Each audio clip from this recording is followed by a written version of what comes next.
In a 48-hour window in early May 2026, something happened in private markets that will be studied in business schools for the next decade.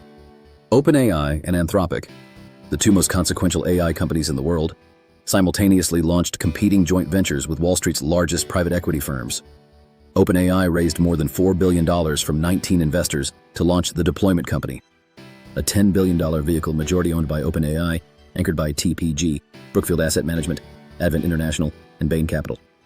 Within minutes of that announcement, Anthropic announced its own $1.5 billion joint venture, anchored by Blackstone, Hellman Friedman, and Goldman Sachs, with Apollo Global Management, General Atlantic, and Sequoia Capital also backing the new firm.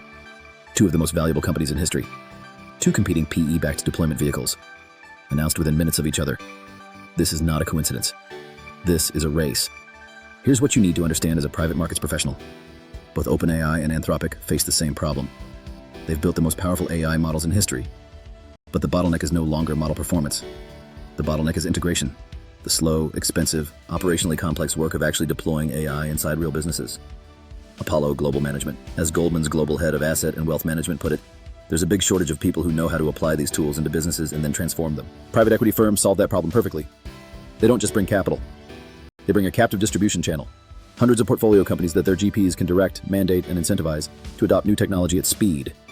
The 19 investors backing OpenAI's deployment company collectively have access to more than 2,000 portfolio companies and clients. Anthropic's PE backers control thousands more. That is not a sales pipeline. That is a controlled deployment network. Now here's the private markets insight that most coverage is missing entirely.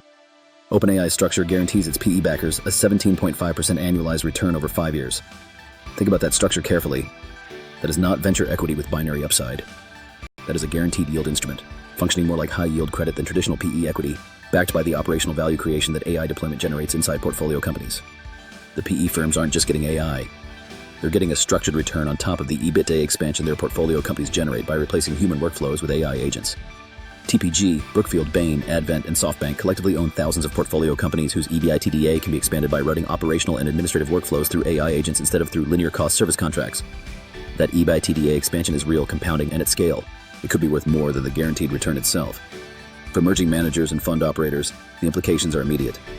The mid-market companies in PE portfolios, the $50 to $500 million revenue businesses that make up the bulk of private equity's investable universe, are about to receive an AI transformation mandate from their GP backers. The firms that understand how to implement these tools, measure their operational impact, and underwrite the EBITDA improvement in their deal models will have a structural edge over the firms that treat AI as a technology question rather than a value creation lever.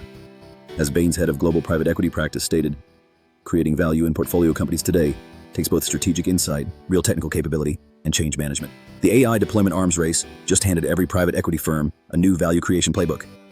The GPs who figure out how to execute it, and the LPs who identify those GPs early, are the ones who will define the next decade of private markets returns. Subscribe if you want to understand where private markets is going before it gets there.